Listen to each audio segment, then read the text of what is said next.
Bonsoir à toutes et à tous. Je m'appelle Esther Ojeda, je fais partie de l'équipe internationale de la clinique Fertilab.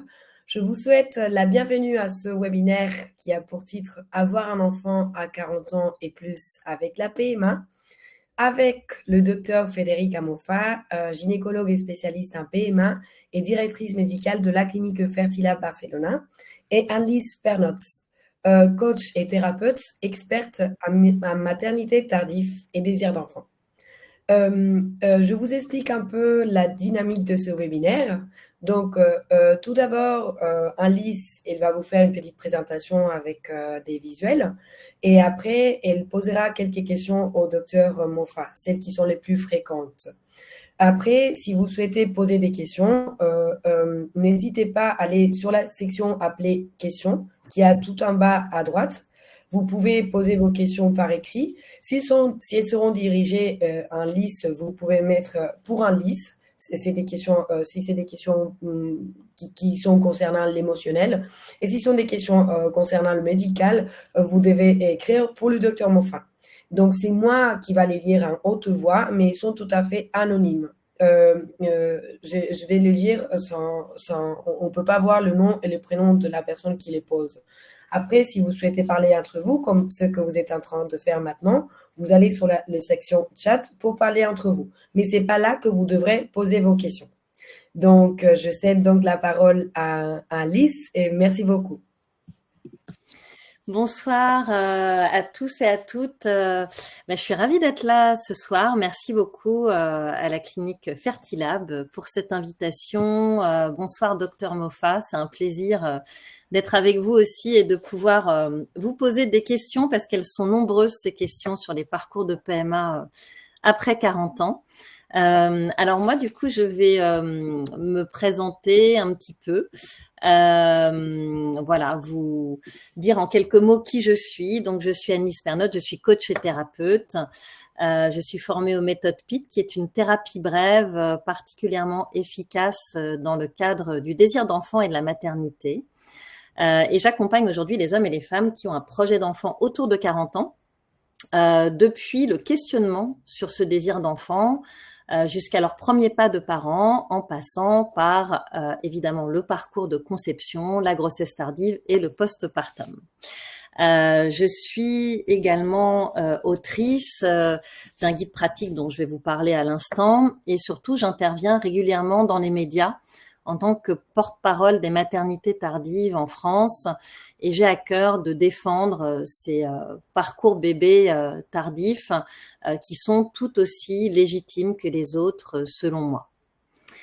J'ai 50 ans, je suis maman d'un petit garçon de 9 ans, je suis belle-mère d'un ado de 18 ans et je me suis toujours passionnée pour la parentalité pour la petite enfance, et en devenant maman à 41 ans, j'ai eu envie de partager mon expérience parce que je trouvais qu'elle correspondait pas à tout ce que j'avais pu lire ou entendre en termes de discours anxiogènes sur le fait de devenir maman à 40 ans. Et c'est ce qui m'a amenée à coécrire le guide pratique Avoir un enfant à 40 ans ou presque, avec la journaliste Agathe Giroroux. Ce livre a donné lieu à une vaste enquête parce qu'il n'existait rien sur le sujet. Donc, on est allé interviewer des parents, des futurs parents, des hommes et des femmes en parcours de PMA, des médecins, des psys, des thérapeutes, des sociologues, et on a essayé de répondre de la façon voilà la plus juste possible à toutes les questions qu'on peut se poser justement quand on est dans ces parcours bébés. Est-ce que je vais réussir à faire ce bébé? Est-ce que la grossesse tardive est dangereuse? Que vont dire mes collègues, mes amis, ma famille?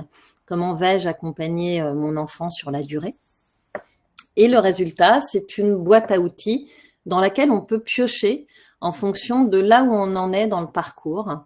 Et dans cette boîte à outils, on trouve des infos, des bonnes pratiques pour réussir son projet bébé autour de 40 ans, de la conception à l'éducation. L'idée étant de couvrir vraiment tout le spectre de la parentalité tardive, des témoignages variés avec des parents, des futurs parents, des hommes et des femmes en désir d'enfant, avec des profils divers, des familles recomposées, des couples en PMA, des familles nombreuses, des familles monoparentales, homoparentales, parce que c'est vrai que finalement, le tissu de la parentalité tardive, il est très éclectique. Hein, ça concerne beaucoup de gens. On a tendance à faire un peu des clichés, mais en fait, il y a plein de profils différents. Et puis, des conseils d'experts. Comme je vous le disais, on a vraiment voulu donner la vision la plus juste et la plus variée. Donc, on a été interviewé beaucoup de thérapeutes, beaucoup de psys, beaucoup de médecins experts en PMA, etc.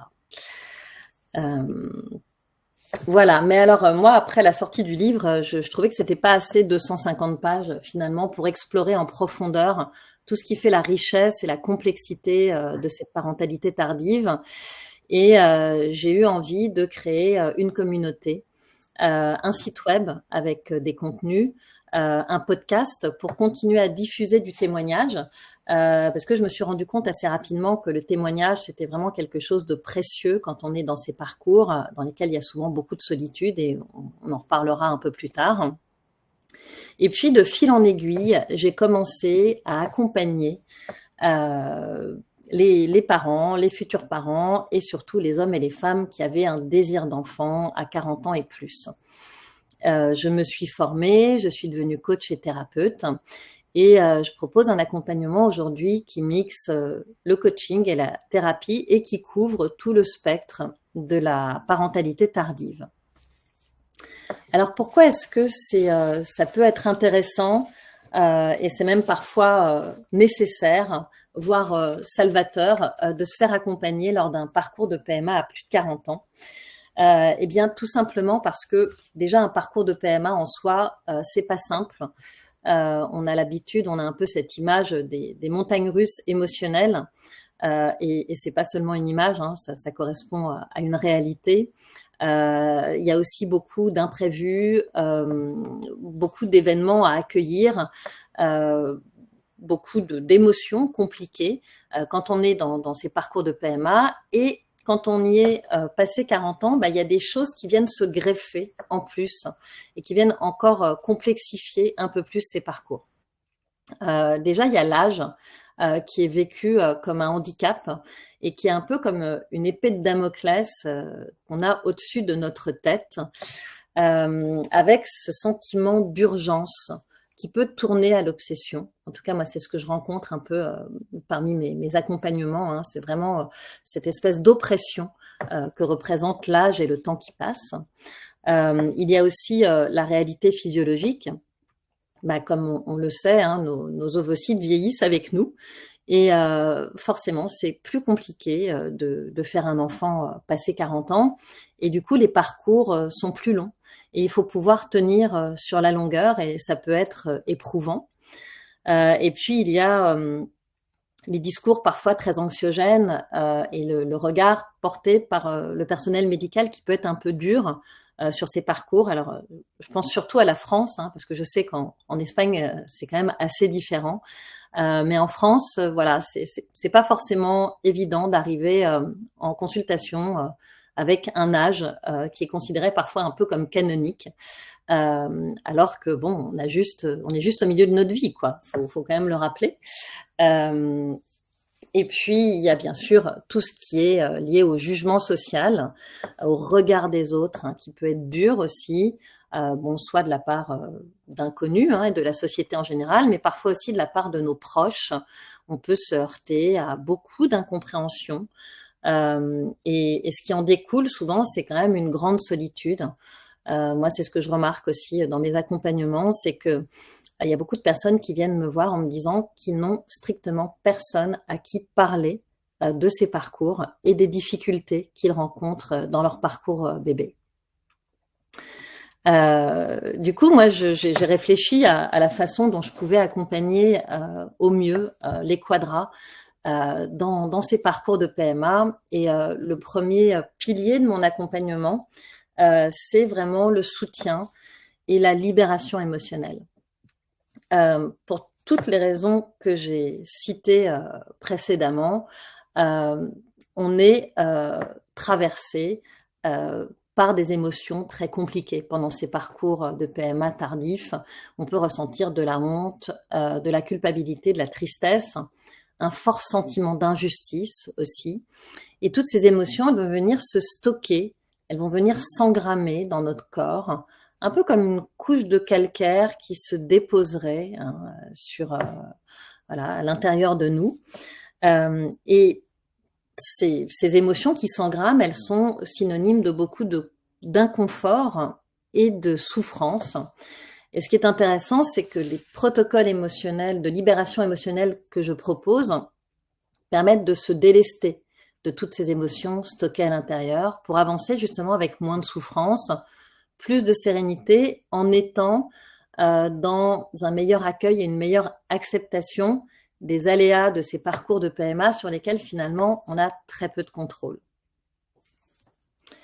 Le deuxième pilier de mon accompagnement, c'est un travail sur les freins conscients et inconscients à l'arrivée de l'enfant. Comme je disais tout à l'heure, les parcours peuvent être longs. Ils peuvent être ponctués de fausses couches, d'IMG, de deuils périnataux, d'interruption médicale de grossesse. Et tout ça, ça va créer des blocages en quelque sorte. Ça va créer beaucoup de souffrance. Ça peut créer des blocages, ça peut créer des traumas aussi, dans certains cas. Ça peut avoir donné lieu à des deuils qui ne sont pas forcément complètement faits. Et ça peut être salvateur d'aller travailler sur ces aspects pour s'en libérer, pour avancer plus sereinement et pour donner plus de chance au parcours. Parce que ce qu'il faut comprendre, c'est qu'on peut crier haut et fort un désir d'enfant et à l'intérieur, de façon plus inconsciente, être traversé par des freins et par des blocages. Quand on parle de freins et de freins conscients ou inconscients, il y a aussi bien sûr toutes les peurs et les questionnements qui sont liés à l'âge, comme je vous le disais tout à l'heure. Et moi, c'est vrai que j'entends souvent en consultation, est-ce que je vais être à la hauteur ? Est-ce que je suis pas trop vieille pour être mère ? Est-ce que je suis légitime ? Est-ce que je suis en train de faire un truc complètement fou, complètement égoïste ? Est-ce que j'ai vraiment le droit de faire ça ? Et là, c'est intéressant à nouveau d'aller traverser la peur, d'aller l'explorer en profondeur pour mieux s'en libérer. Et puis, dernier point, quand on est sur les freins conscients et inconscients, il y a bien sûr tout ce qu'on a vécu dans notre enfance, dont on n'a pas forcément conscience, les croyances limitantes, les loyautés familiales, l'absence de schéma familial cohérent, le fait d'avoir été élevé dans des familles dysfonctionnelles, tout ça, de la même façon, ça peut faire qu'on va s'autoriser plus ou moins à devenir parent. Et donc, c'est intéressant de comprendre qu'il n'y a vraiment pas de fatalité par rapport à ça. On n'est pas défini par nos blocages, on n'est pas obligé d'en être victime.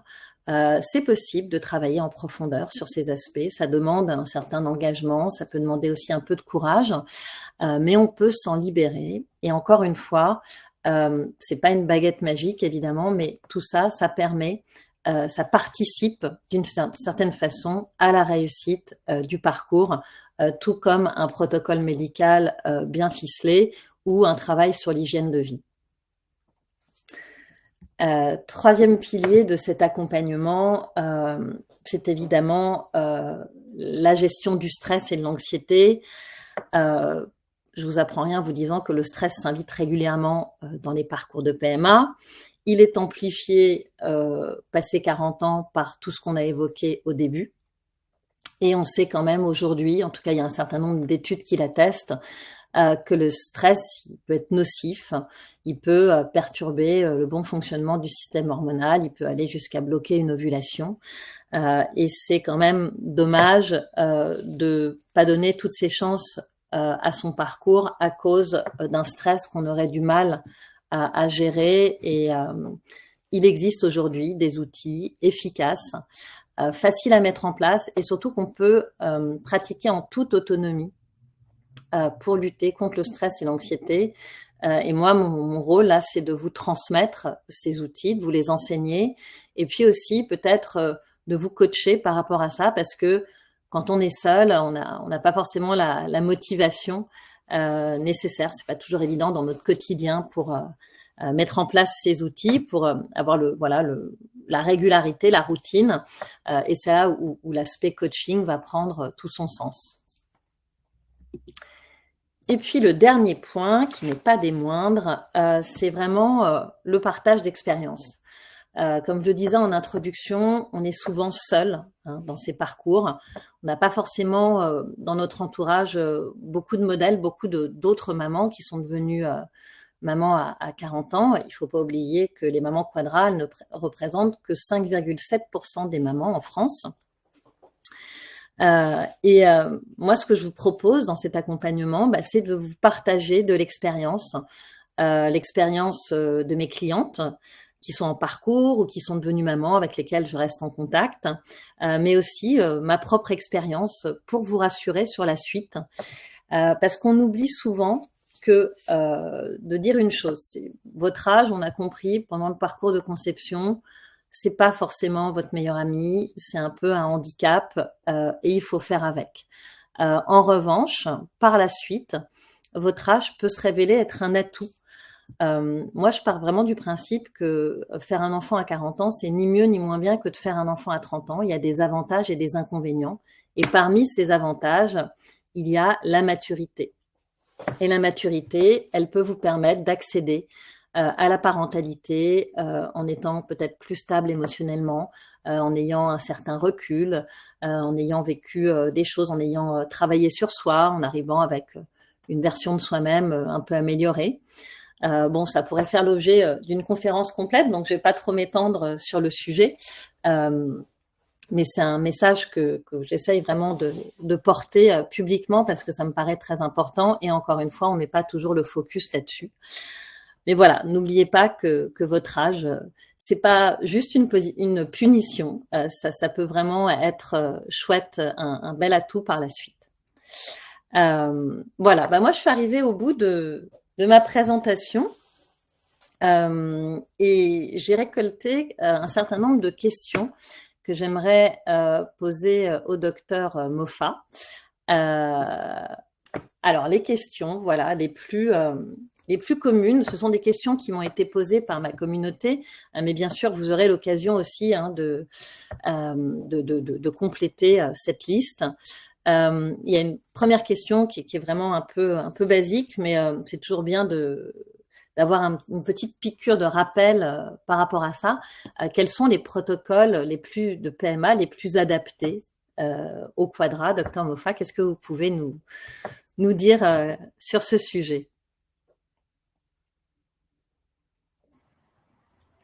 Merci et je suis particulièrement contente de parler à un public donc, que je vois de plus en plus, parce qu'effectivement, et surtout comme en Espagne, on se retrouve parfois à accueillir des patients qui ont déjà un parcours assez lourd derrière et donc qui arrivent déjà sur la quarantaine avec leur désir de paternité, maternité.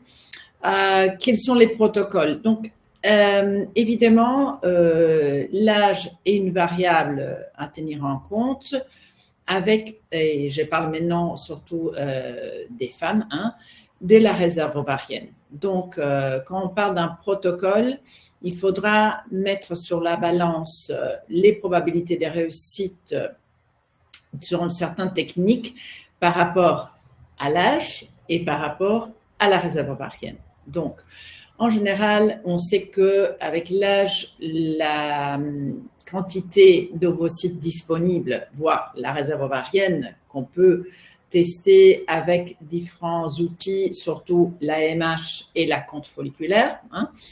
Donc, la réserve, d'une manière tout à fait naturelle, elle peut diminuer, mais c'est très individuel. Donc, il y aura des patientes qui, à 40 ans, ont encore une bonne réserve ovarienne en termes de quantité. Et il y a des patientes qui ont déjà une chute importante. Et à part la réserve ovarienne, on sait que l'âge en soi-même, elle a un effet sur la qualité des ovules.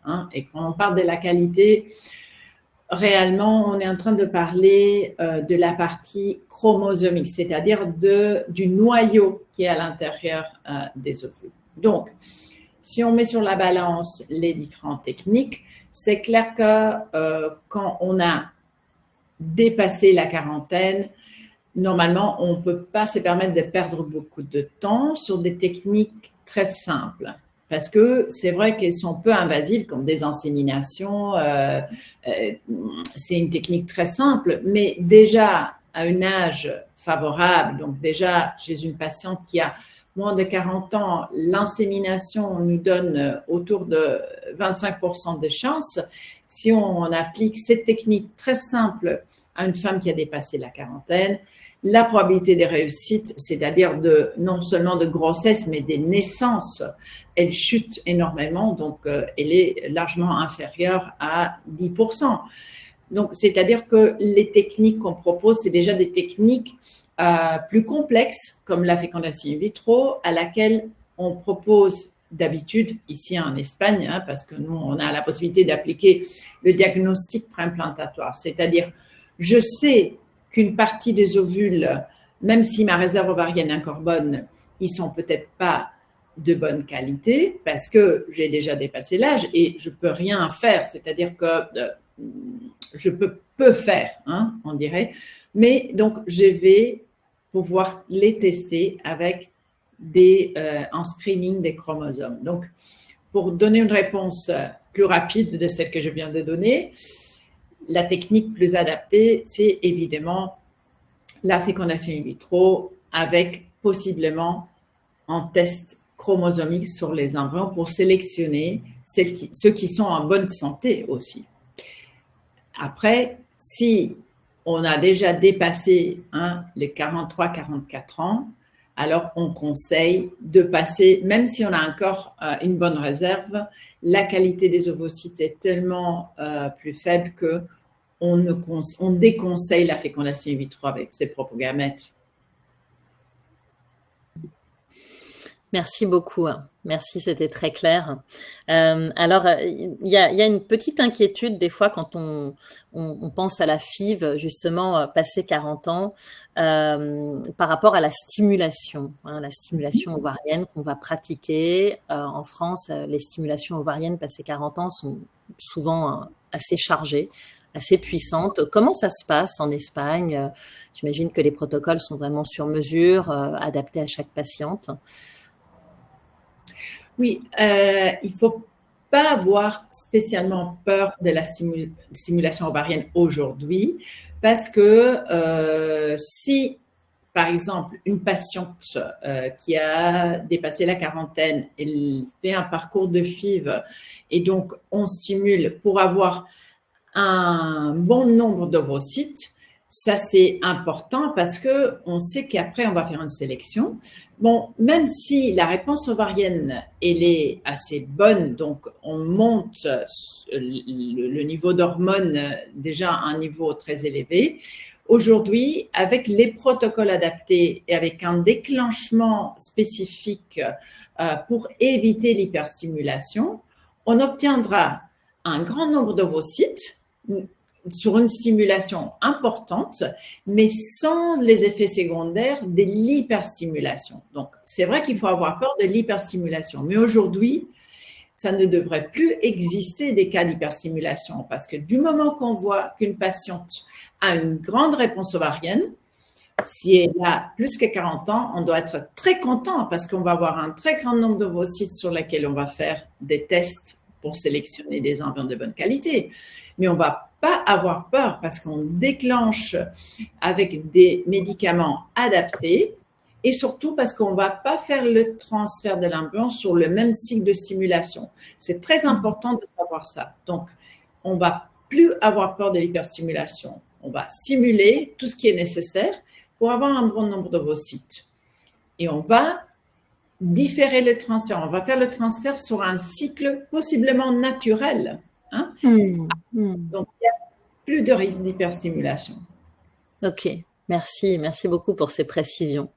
Alors, vous avez commencé à l'évoquer, hein, c'est vrai que se pose la question de quand est-ce qu'on passe au don d'ovocytes. C'est toujours un peu critique ce moment-là. Est-ce que justement il y a un âge au-delà duquel on ne peut plus utiliser ses propres ovocytes? Donc, en Espagne, on n'a pas des limites d'âge par la loi. OK? Chose qui est différente en France. Hein. Mais au moins dans la sécurité sociale, je sais qu'il y a une limite assez stricte. Même dans la loi.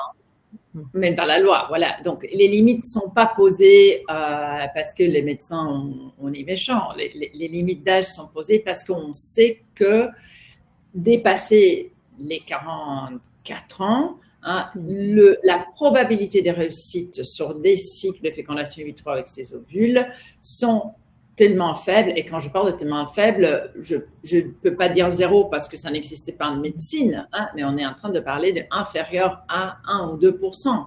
C'est-à-dire que de 100 patientes, il y en aura peut-être une seule qui éventuellement aura une grossesse et il faut voir si cette grossesse arrivera à terme, si elle arrivera à accoucher. Donc, dépasser un certain âge, les probabilités de réussite de la fécondation in vitro, elles sont pratiquement les mêmes qu'on aurait sur des relations spontanées au même âge. C'est-à-dire que la médicalisation n'augmente pas les chances. Donc, nous, par exemple, à Fertilab, on a posé une limite pour la fécondation in vitro avec ses propres ovules à 44 ans. Hein. Ok. Si on a une bonne réserve ovarienne, hein, parce que si on a, par exemple, 43, 44 ans, mais notre réserve ovarienne est tellement faible qu'on va produire un ou deux ovules, alors ça n'a pas de sens la stimulation ovarienne. Pardon, excusez-moi. C'est sympa, voilà. Il ou elle veut participer. C'est elle, voilà, elle. Je suis désolée, c'est pas trop prévu. Voilà, donc je venais de dire que si on doit, et il faut dans les protocoles, chaque centre, donc surtout en Espagne, qu'on n'a pas une limite qui est posée par la loi, en tout cas, on se donne des protocoles, des bonnes pratiques, hein, que c'est, si on met sur la balance le coût-bénéfice d'un traitement de fécondation in vitro avec la stimulation, la ponction ovarienne, que ça reste une petite intervention chirurgicale. Et tout ça, si on met sur la balance, c'est clairement qu'après les 44 ans, on déconseille de faire des fécondations in vitro avec ces ovules. Alors, tant qu'on est sur le don d'ovocytes, il y a beaucoup de questions sur la sélection des donneuses et des donneurs. C'est vrai que c'est un peu un sujet d'anxiété.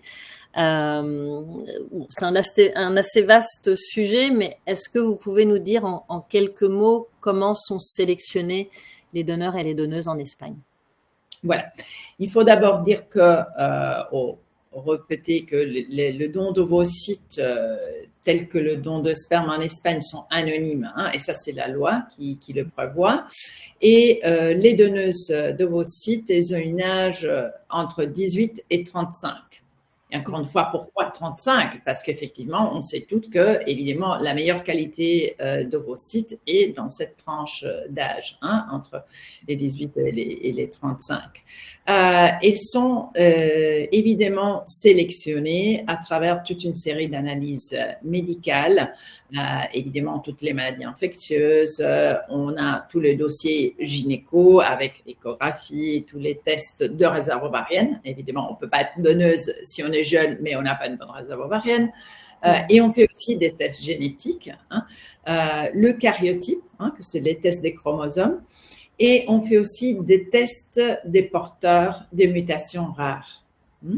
Donc ça, la loi espagnole nous dit qu'on doit tester d'office pour les 10 maladies génétiques plus fréquentes. Je parle de monocytose, thalassémie, dystrophie musculaire, surdité, etc.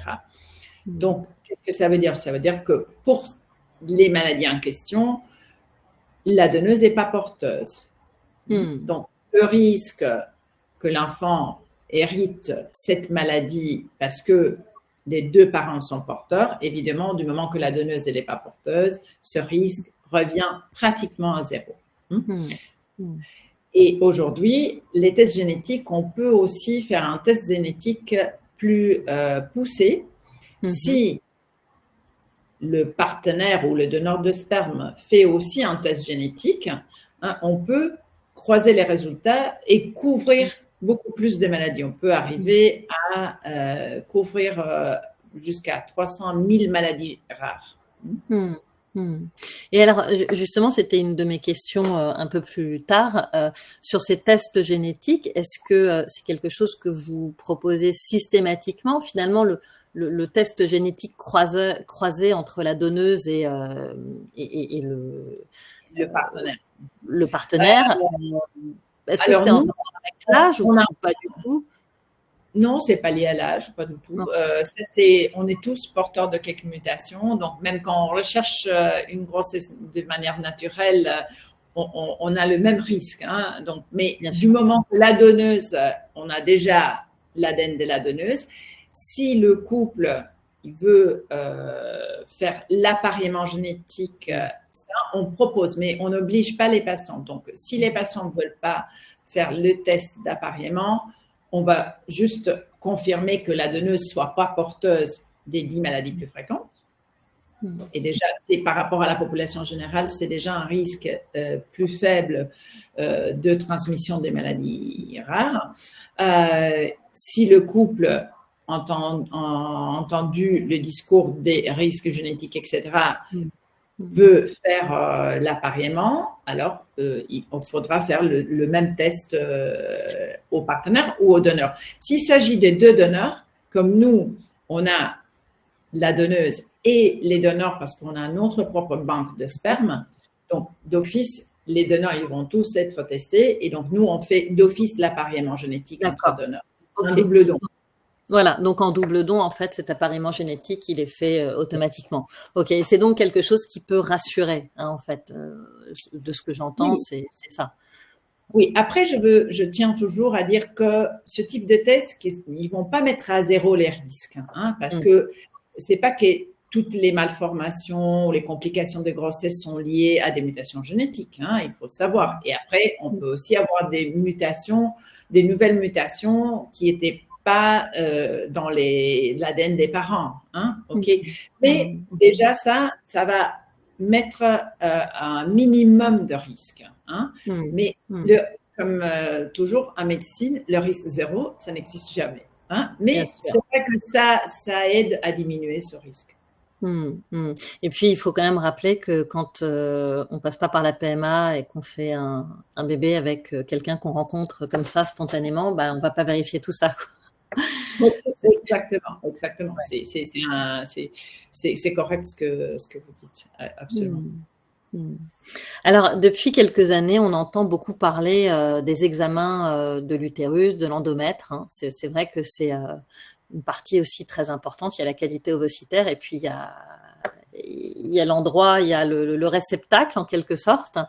Et je pense à Matrice Lab, aux tests endométriaux, etc. Il y a vraiment une question qui se pose par rapport à ça. Est-ce que justement, quand on a passé 40 ou 45 ans, on va attendre de vivre 1 ou 2 échecs avant de faire ces examens, ou est-ce que ça vaut le coup de les faire dès le début? Parce que je sais que les discours sont un peu variés sur le sujet. Qu'est-ce que vous en pensez, vous, si vous avez une patiente comme ça Alors, c'est une question très, très intéressante. Tout d'abord parce que, comme on sait, surtout aujourd'hui, c'est très controversé. C'est un sujet très controversé parce que tous les tests, il y a aussi derrière différents laboratoires qui offrent leurs tests. C'est des tests basés sur des tests génétiques, sur des marqueurs de réceptivité ciblés sur la fenêtre d'implantation ou sur la microbiote, etc. Donc, comme je dis toujours à mes patientes, la bonne nouvelle, c'est que l'utérus, il ne vieillit pas autant que malheureusement les ovaires. Donc, le fait d'avoir plus que 40 ans, Si à l'échographie, notre utérus est normal, hein, si on n'a pas une pathologie, si on n'a pas des fibromes, si on n'a pas trouvé qu'il y avait des malformations ou des anomalies anatomiques de l'utérus, le fait que l'utérus appartienne à une patiente de 35 ans ou de 40 ou de 45, en principe, ça ne change pas en soi-même. Donc, le fait de décider de s'avancer avec des tests directs qui sont peut-être parfois un peu invasifs et surtout très chers, simplement parce que la patiente a plus que 40 ans, je ne suis pas d'accord. Si après, par exemple, nous, on a des patientes qui viennent avec des échecs, évidemment, alors là, oui, avant de continuer les parcours ou de changer de stratégie, on demandera aussi des tests directs de biopsie d'endomètre ou d'hystéroscopie. Mais si une patiente, simplement parce qu'elle a plus que 40 ans, s'avancer avec des tests sans avoir une suspicion d'anomalie de l'utérus, je dirais que non. Oui, d'autant que ces tests, ils rallongent un peu aussi le parcours, parce que une biopsie de l'endomètre, il faut la faire sur un cycle. Enfin voilà, donc ça, parfois, on note que ça fait perdre un peu de temps dans le parcours, donc il faut quand même bien réfléchir et voir si ça a vraiment un intérêt. Alors, grande question. Qu'en est-il du rajeunissement ovarien? Parce que ça fait un peu rêver quand même, hein. Et moi, j'ai pas mal de clientes qui en entendent parler, et c'est vrai il y a des cliniques qui le proposent. Bon, c'est dans l'air du temps. Est-ce que ça marche? Qu'est-ce que vous observez sur le terrain? Il n'y a pas vraiment d'études sur le sujet. Quel est votre avis? Voilà, donc en général en médecine, hein, on devrait se baser sur ce qu'on appelle de evidence-based medicine, donc c'est-à-dire qu'on devrait appliquer des techniques qui sont prouvées par des études qui ont été confirmées par d'autres études dans un milieu de recherche et qui ont donné des vrais résultats, qui ont trouvé confirmation dans plusieurs équipes d'investigation, de recherche. Okay. Donc ça, c'est pas pour l'instant le cas de rajeunissement ovarien. Donc après, si on peut dire voilà, c'est prometteur, mais il faudrait le faire dans les contextes des protocoles de recherche. On ne peut pas s'élancer parce qu'il y a une mode, etc. Du moment qu'on n'a pas encore des preuves suffisamment costaudes, je dirais, pour se lancer en appliquer le rajeunissement. Et en plus, très important, le rajeunissement, éventuellement, si on démontrera que ça marche, voilà, on sera tous très contents, mais il ne va pas mettre en arrière l'horloge biologique. C'est-à-dire que je pourrais peut-être booster un peu la réponse ovarienne aux stimulations, mais je ne vais pas améliorer le contenu génétique des mésorocytes. Qu'est-ce que je veux dire? Je pense que si on pourra l'appliquer, ce sera pour des patientes qui n'ont pas dépassé les fameux 44-45 ans et qui sont dans un âge un peu limite, avec une réserve ovarienne faible. Donc, avec le rajeunissement, on peut peut-être booster la réponse ovarienne, obtenir un meilleur AMH, un meilleur peut-être nombre de follicules en croissance. La plupart des protocoles prévoient du PRP, c'est-à-dire qu'on fait une prise de sang, c'est-à-dire un extrait de plasma plaquettaire enrichi en plaquettes, et on va le re-injecter, et ça aussi c'est pas mal invasif, donc on va réinjecter ça. On fait un espèce de prélèvement ovocytaire au contraire, donc on injecte à l'intérieur de l'ovaire ce liquide extrait de notre propre sang.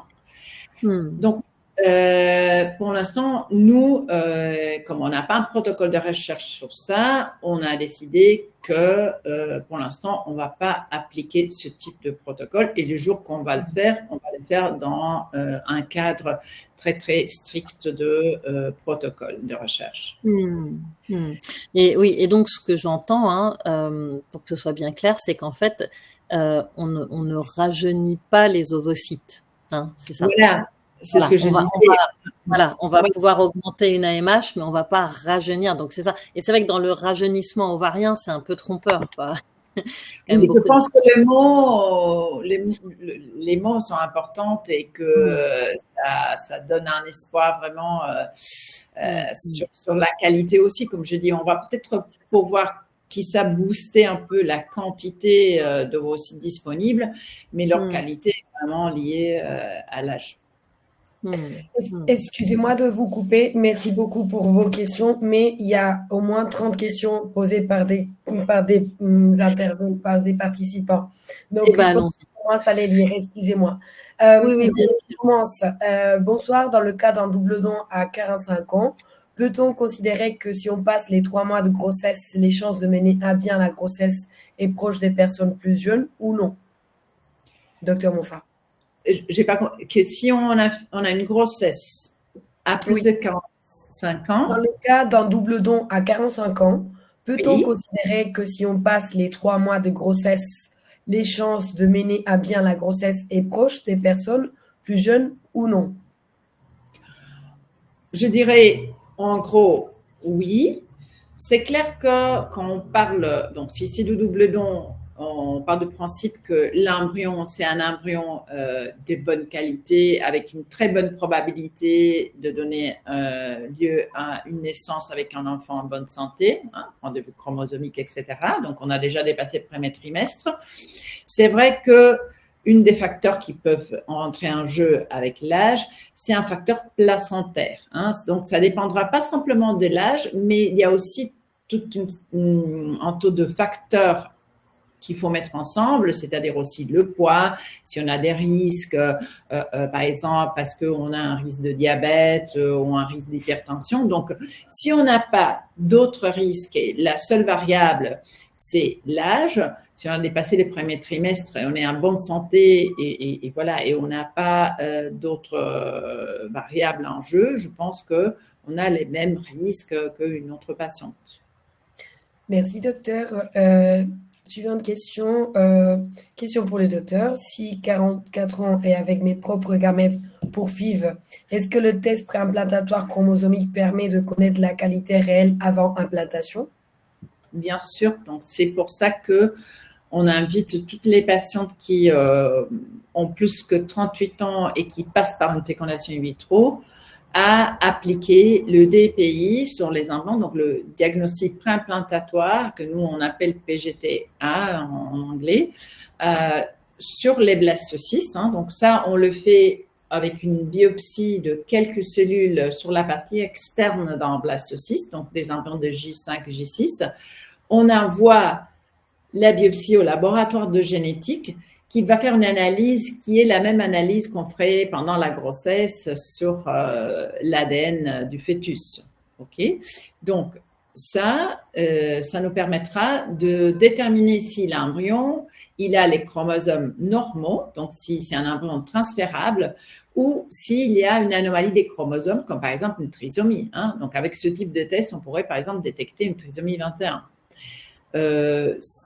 Il faut savoir que quand on fait une biopsie et une analyse préimplantatoire, on va congeler l'embryon dans l'attente du résultat, parce qu'on ne peut pas faire le transfert frais. Donc, il faut faire le prélèvement ovocytaire, la fécondation, la biopsie de l'embryon, attendre le résultat.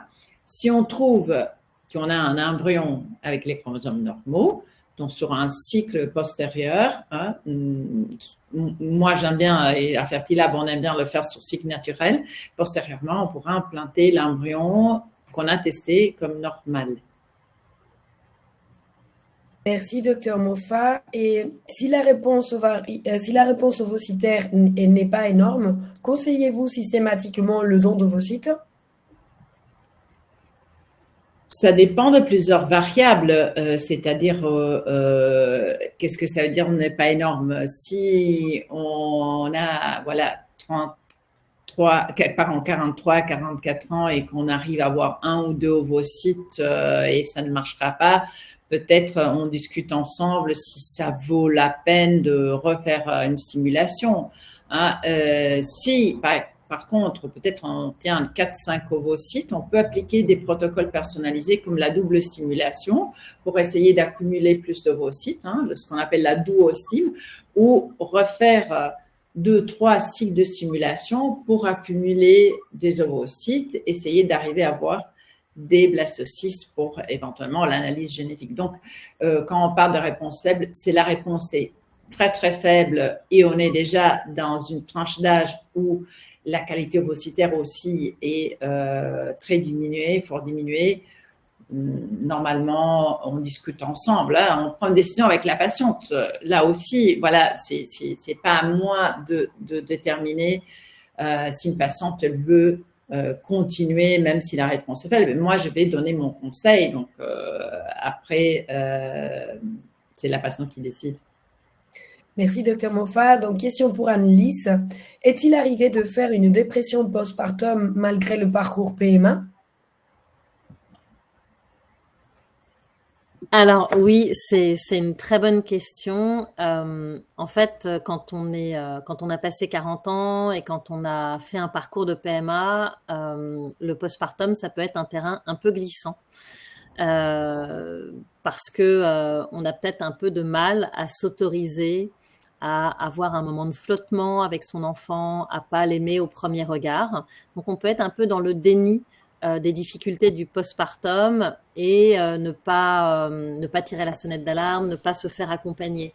Donc moi j'aime bien préparer au postpartum, voilà, dire un peu en quoi ça consiste, et puis rappeler que même si on est passé par un parcours de PMA, même si on a longuement attendu cet enfant, même si on a longuement mûri le sujet, on a le droit de traverser les mêmes difficultés que n'importe quelle femme qui devient maman et qui peut potentiellement connaître un moment un peu plus compliqué au moment du postpartum. Voilà, mais c'est pas une fatalité et ça se prépare et il faut s'informer. C'est vraiment voilà, s'informer, c'est vraiment reprendre son pouvoir sur son parcours de maternité aussi. Donc moi, j'accompagne aussi sur ces aspects-là et c'est très important. Et merci d'avoir posé la question.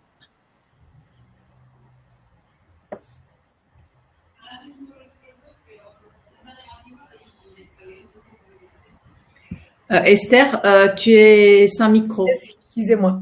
Merci beaucoup, Anne-Lise, pour la réponse. Donc, cette question elle est pour le docteur Moffat. Donc, pour un bon taux de réussite, combien faut-il d'ovocytes en moyenne? Pour un bon taux de réussite en fécondation in vitro, encore une fois, ça dépend de l'âge. Parce que, comme on a dit, la qualité, malheureusement, diminue.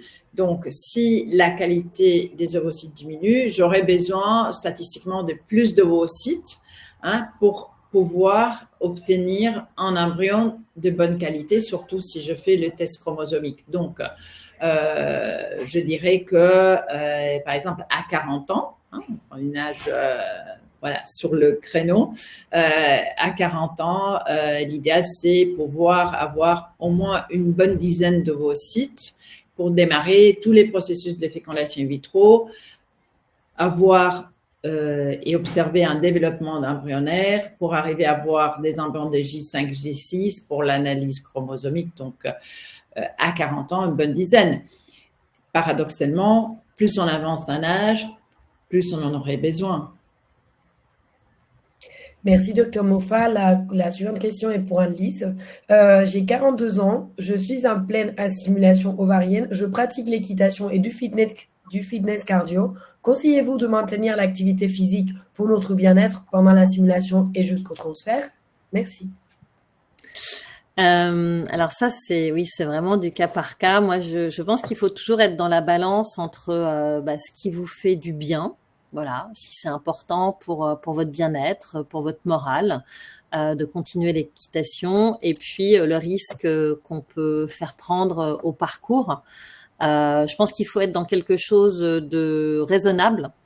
Voilà, peut-être trouver un peu un compromis entre le plaisir qu'on prend à faire ça et le risque qu'on peut faire courir au parcours, à la réussite du parcours. Après, je sais pas, peut-être Dr Moffat, si vous pouvez compléter ma réponse par rapport à ça, sur l'équitation, sur qu'est-ce que vous diriez?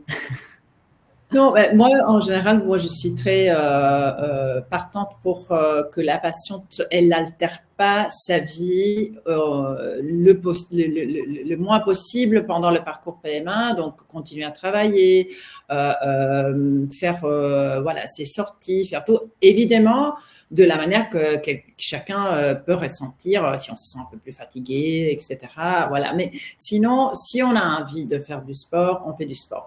L'équitation, spécialement, c'est un exemple un peu extrême, mais je dirais jusqu'à quelques jours avant la ponction ovarienne et une petite semaine après, l'équitation, peut-être, on peut l'abandonner, mais pas parce que ça va altérer les résultats, mais parce que pendant la stimulation ovarienne, surtout s'il y a une bonne réponse, la dernière semaine et la semaine après la ponction, les ovaires, ils sont augmentés en taille.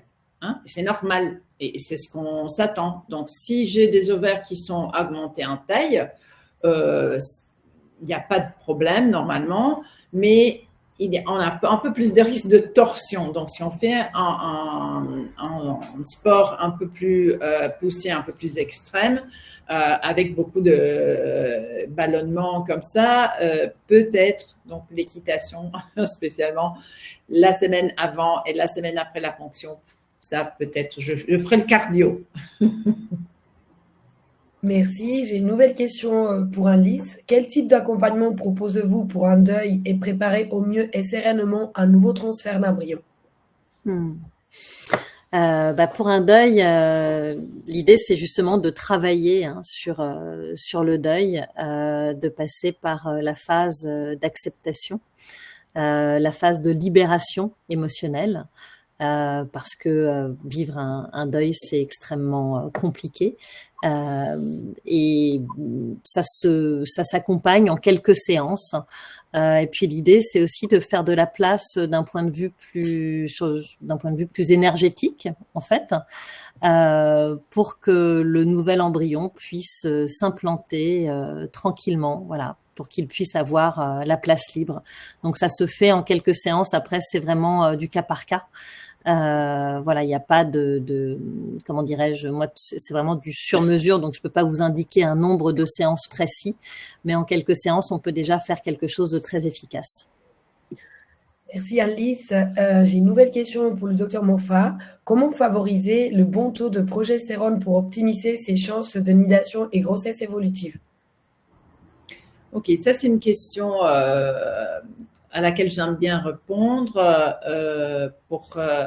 Donc, on a fait des études et ça, c'est des données qu'on a scientifiquement prouvées sur l'effet qu'un bon taux de progestérone dans la phase du transfert et après le transfert, hein, donc et dans les premières semaines de grossesse, c'est très important d'avoir un bon taux de progestérone. Donc, il faut voir quel est le protocole sur lequel on a pratiqué le transfert d'embryon.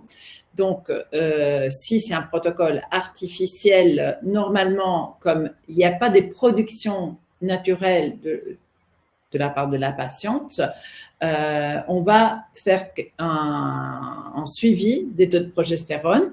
Normalement, on donne de la progestérone par voie vaginale, par des ovules. Et si on voit que les taux ne sont pas suffisants, on rajoute des piqûres subcutanées pour remonter les taux. Donc, aujourd'hui, on a des protocoles assez stricts sur les taux de progestérone. On va toujours tester le niveau de progestérone avant le transfert. Et si on le trouve plus faible que ce qu'on s'attend, on rajoute, on augmente les doses ou on rajoute la progestérone subcutanée. Mais, et là, j'aime bien préciser que quand c'est possible, pratiquer le transfert sur un cycle naturel, donc sur une ovulation spontanée de la patiente, ça permet d'avoir moins des cycles qui nécessitent une rajoute de dose de progestérone parce que la patiente qui a ovulé sur son cycle naturel, on va suivre ses taux d'hormones et elle produit elle-même déjà la progestérone. Donc, ça suffit de rajouter toujours par des ovules, mais c'est normalement, la plupart des fois, c'est pas nécessaire de compenser avec encore plus de médicaments. Donc, vive le cycle naturel si possible. Merci. Donc, le test KIR, donc KIR HLAC, est-il fait systématiquement? Est utile pour vous? Alors, nous, on ne le fait pas systématiquement. Encore une fois, on est sur un terrain, donc il y a beaucoup de débats aussi dans la communauté scientifique. Qu'est-ce que c'est le test HLA-KIR ou HLA-C? C'est des tests de profil génétique immunologique qui catégorisent les patientes comme bonnes receveuses, moyennes receveuses et mauvaises receveuses.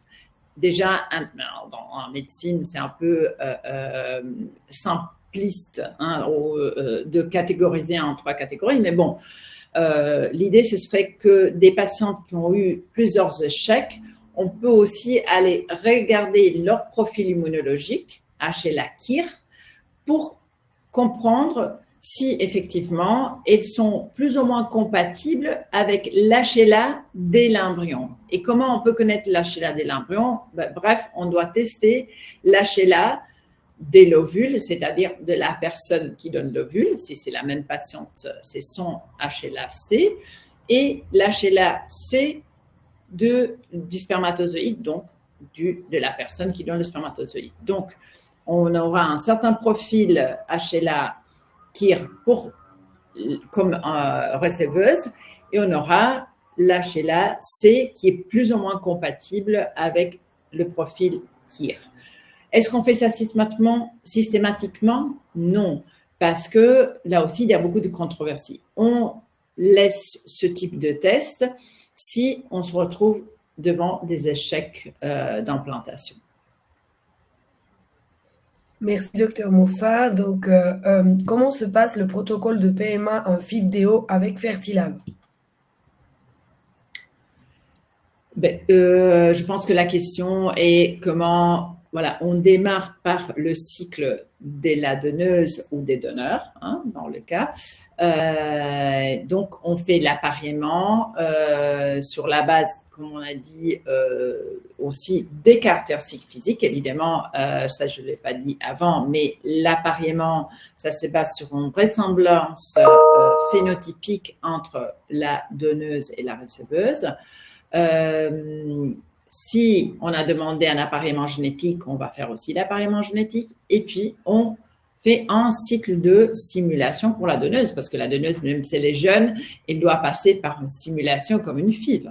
Et donc, elle doit passer à travers la stimulation, le prélèvement ovocytaire, et on va après féconder avec le sperme de couple, soit avec un sperme du donneur, qui, dans ce cas-là, ce sera apparié aussi selon les ressemblances physiques. Nous, d'office, on va garder les embryons jusqu'au stade de blastocyste et on va mettre de côté les blastocystes congelés individuellement pour pouvoir ensuite programmer en transfert d'un embryon à la fois, si possible sur un cycle spontané, si la patiente a encore ses règles et son ovulation, ou soit sur un cycle programmé. Merci. Nouvelle question. Bonsoir, j'ai 47 ans et cela fait 1 an et demi que je suis en essai, mais aucun résultat. Mon gynéco m'a prescrit du Dufaston et clomide en traitement. Je suis découragée. Sandra. Tu peux me relire parce que j'ai… Oui, excusez-moi. Bonsoir, j'ai 47 ans et cela fait 1 an et demi que je suis en essai, mais aucun résultat. Mon gynéco m'a prescrit du Dufaston et du clomide en traitement. Je suis découragée. Sandra. Je comprends que, Sandra, vous faites des traitements pour rechercher une grossesse pratiquement d'une manière naturelle avec du clomide, ça peut stimuler un peu l'ovulation, booster l'ovulation, mais ici le problème, Sandra, c'est notre âge. Donc, à 47 ans, on peut donner du Lufastran, on peut donner du Clomid, on pourrait donner aussi une stimulation plus forte. Mais comme on a dit, le problème, c'est la qualité des ovules. Donc, c'est très peu probable. Après, les miracles existent, hein, mais c'est très peu probable. Donc, si vraiment la grossesse n'arrive pas après quelques mois, je pense qu'il faut faire appel à de l'aide et peut-être penser au don d'ovocytes. D'accord, merci. J'ai une nouvelle question, un petit assaut pour Dr Moffat. Est-ce que la qualité ovocytaire va de pair avec la quantité ovocytaire dans le sens où si la réserve ovarienne est faible, cela prédit-il une mauvaise qualité des ovocytes? Je pense que j'ai compris la question, c'est-à-dire est-ce que si j'ai une mauvaise réserve, ça veut dire que j'ai aussi une mauvaise qualité ovocytaire? Pas exactement. Donc, comme j'ai dit, la qualité ovocytaire elle est plus directement relationnée à l'âge et moins à la réserve ovarienne. C'est-à-dire que une patiente des 35 ans avec une très faible réserve ovarienne, il a quand même plus de chances de tomber enceinte qu'une patiente de 45 avec une bonne réserve. Donc, la qualité n'est pas automatiquement plus mauvaise parce qu'on a une faible réserve. Donc, mais il faut toujours compter sur la variable âge. Merci. Donc, Dr Moffat, comment est-ce que je peux arriver à la perfection, rajeunir mes ovaires naturellement, les spermes de très bonne qualité aidera bien plus, ovocytes d'une autre personne, ça ne se pose pas pour moi. Merci.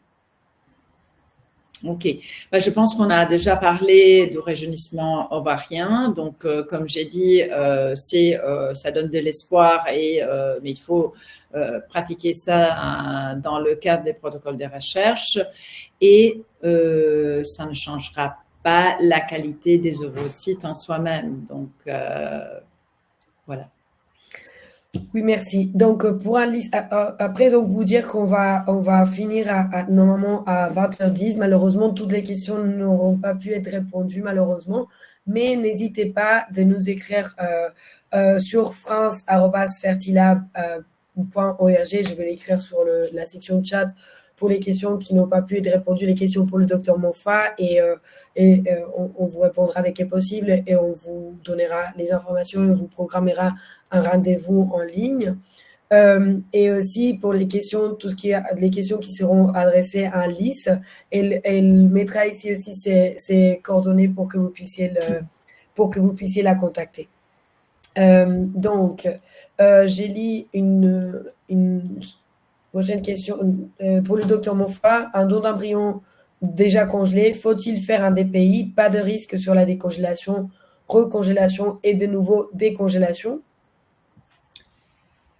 Alors, don d'embryon, normalement, dans les dons d'embryon, les embryons existent déjà dans la banque. S'ils sont acceptés dans la banque, c'est parce que c'est des embryons à provenance des femmes de moins de 35 ans et des hommes de moins de 50 ans avec un dossier qui n'est pas à risque. Donc, un embryon de la banque, si on parle d'un embryon de la banque, a priori, on n'a pas une indication à faire du DPI.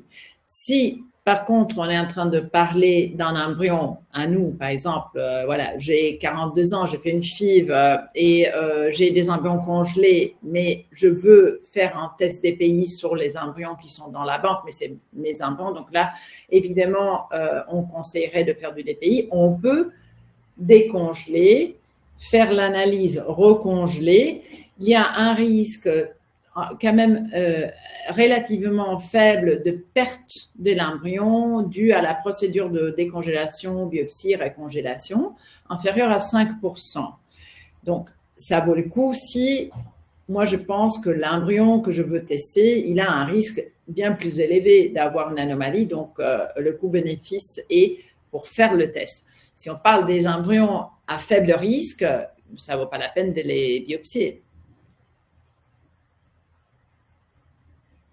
Tu as les micros ouais. Oui.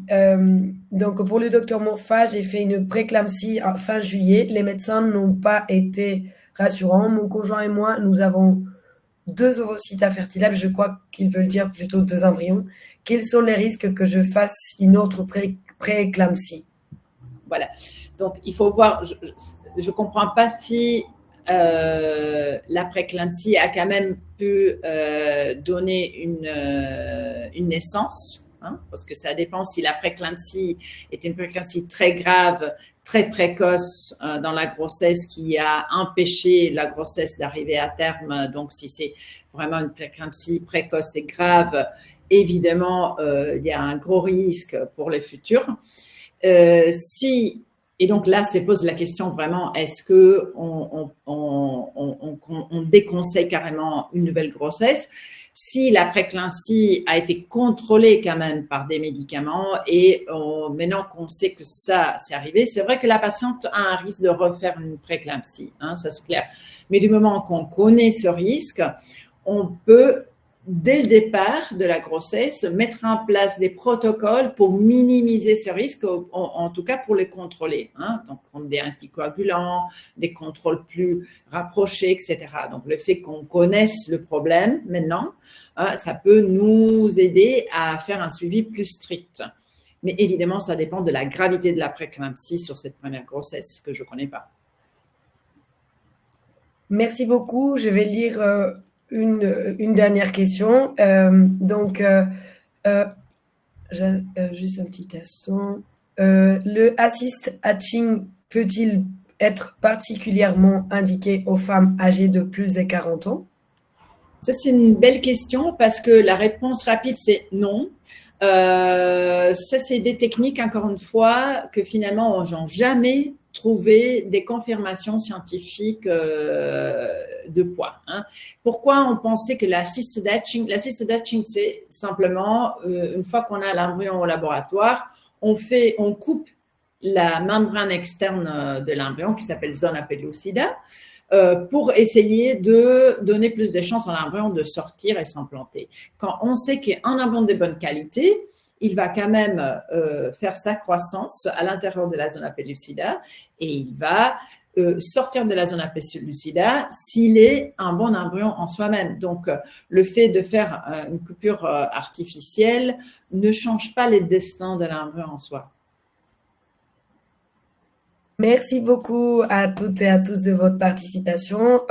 Pour toutes les questions qui n'auront pas pu être répondues, Alice, elle vient de vous écrire sur le chat ses coordonnées. Donc, elle va aussi vous dire les avantages d'être patiente de Fertilab et cliente d'Alice. Et donc, merci beaucoup, Dr Moffat, d'avoir répondu à toutes les questions, Alice, pour votre présentation et d'avoir répondu à toutes les questions. Et je laisse la parole, je laisse finir à Alice pour qu'elle explique les avantages. Merci. Ok, merci beaucoup, Dr Moffat. C'était très très intéressant et c'est vrai qu'il y a des questions très pointues en PMA et voilà, c'est chouette d'avoir une experte pour y répondre. Oui, moi je suis vraiment ravie d'avoir établi ce partenariat avec Fertilab. Donc effectivement, pour les clientes qui viennent chez Fertilab de ma part, vous avez un pourcentage de réduction de l'ordre autour de 10%, voilà, sur les protocoles de PMA de Fertilab. Et pour les clients Fertilab, moi, j'offre un rendez-vous découverte, voilà, gratuit, et j'offre aussi un petit pourcentage de réduction sur mes accompagnements.